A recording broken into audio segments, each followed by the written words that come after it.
Số em xem có cái gì làm.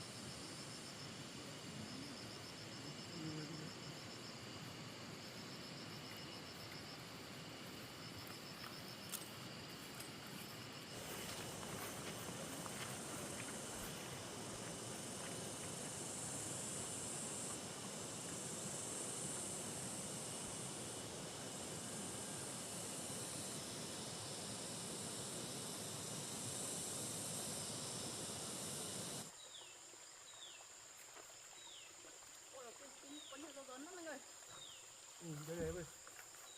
Ồ. Mình nhặt ở đây nhá. Cái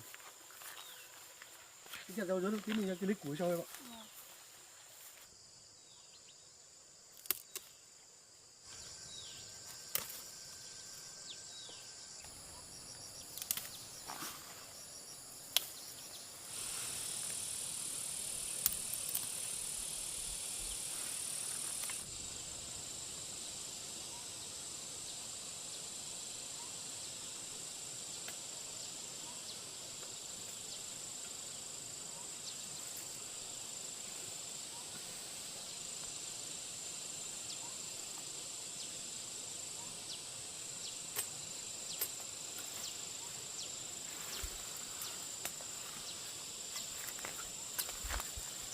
Ở đây nhiều rau gai đấy nhỉ? Nhiều lắm em ạ. Ở đây còn đầy đây này.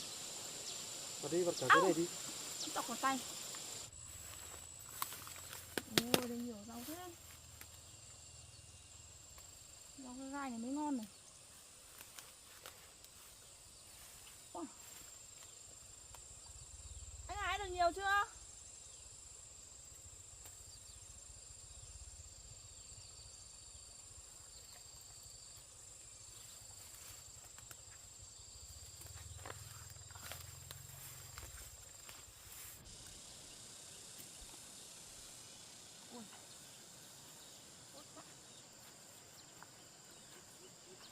Anh ơi, em được nhiều lắm ở đây này.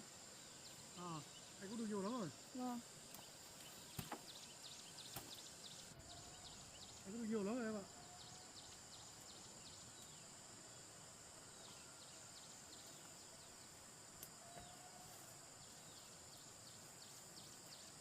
Ôi, được nhiều đấy. Ừ, nhiều lắm, tụi kia nhiều lắm. Tốt nhỉ? Tốt lắm. Em cứ Cái này sắp được rồi đấy. Tí nữa mình ra kia nhặt một tí xong lấy một ít củi nữa xong về anh nhỉ? Ừ. Em cất vào đây nhá.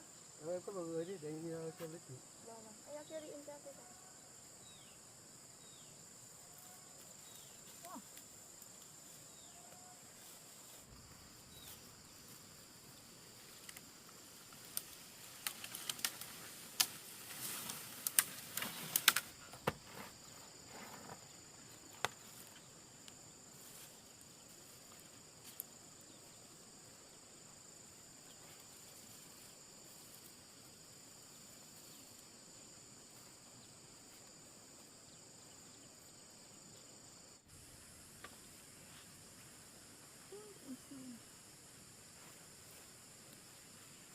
Anh ơi, củi chặt ngắn thôi nhá, để cho vào quẩy tấu nhá.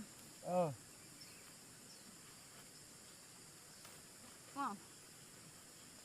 Bó to luôn.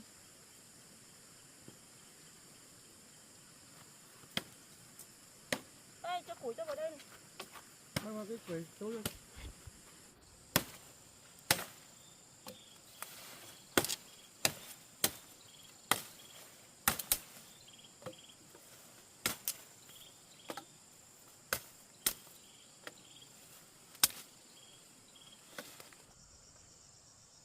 Anh ơi, được nhiều chưa?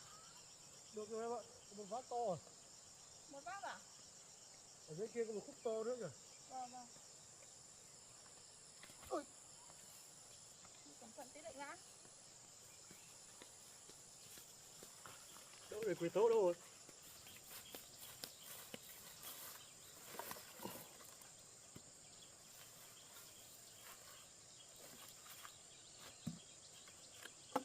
Đi ngồi đi.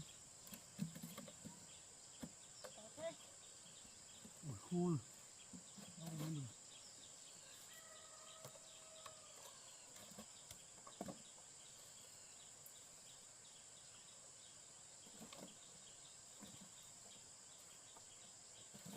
Vừa chín một củ. Cho đi về đây em nhỉ? Vâng. Đi vào đi.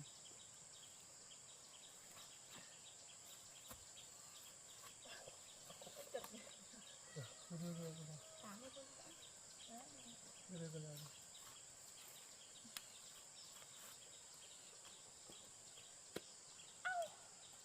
Đọc dài.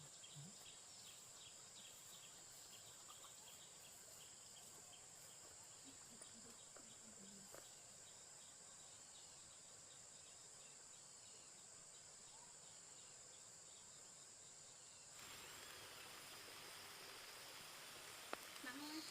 Bình thường thôi. Mình ra suối kia rửa chân nhá. Ừ. Suối kia kìa. Chân gần quá. Đây xuống này. Suối đây, ở đây, đây, đấy.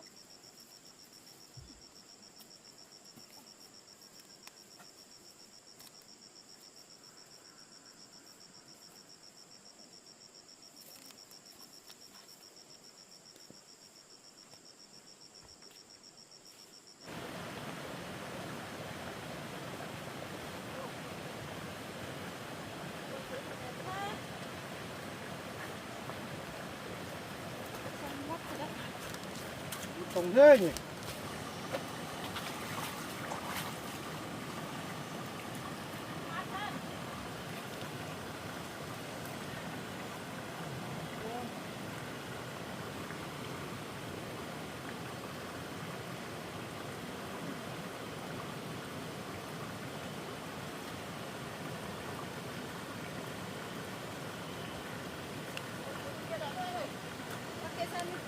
Ừ.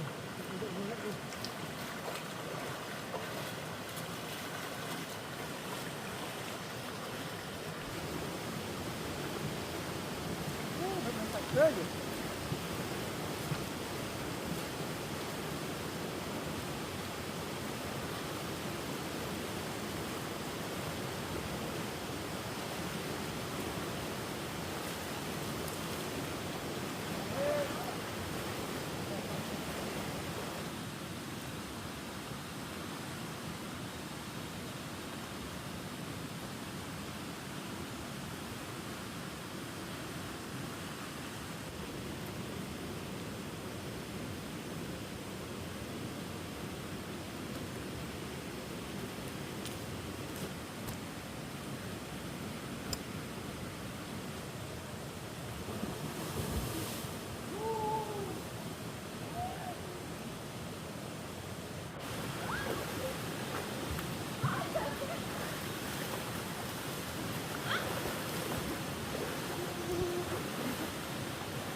nữa.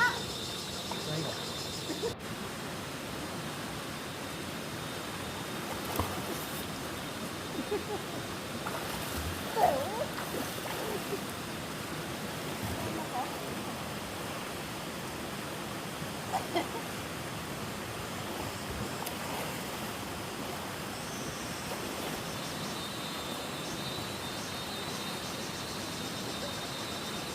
Bỏ ra.